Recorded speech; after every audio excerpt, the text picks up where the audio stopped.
So Scotland's head coach Karen Findlay, great first half? Probably one of the best first halves I've seen us put together. Really consistent, team did really well, really stuck to the game plan.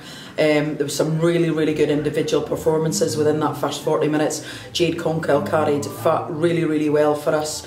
Really strong on the ball, made great gain line. The back row functioned well, and the front five gave them a platform, and the line out was working.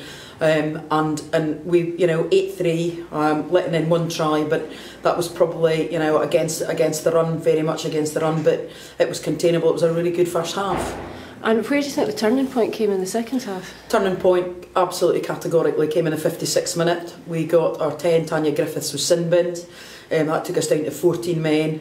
So that was a hard struggle. And then they scored off a badly executed kick.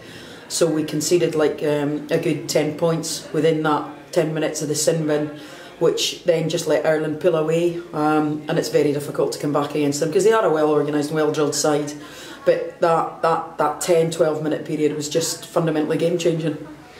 But quite a lot to build on, considering what Ireland did to England a couple of weeks ago. Well, it is, and we end up with a score that's 30 points to 3, and I do think that's indicative of the amount of effort that was put into the match by the girls. But as I've just stood in the changing room and said to them, to go in at 8-3 and then concede another 22 points in the second half, you cannot do that at Test match rugby level. And be happy with that at the end of the day, because that is your try line, and you've let in 4 tries against over our own line. So our defence needs to be a lot stronger and a lot more committed in that. But it's really incredibly hard when you're down to 14 people against a side that's capable of running in the wide channel and executing well as Ireland can do. So next up. Yeah, Wales at home. It's been fantastic coming back to Last Wade. The home crowd here and the support on both sides of the touchline was absolutely cracking.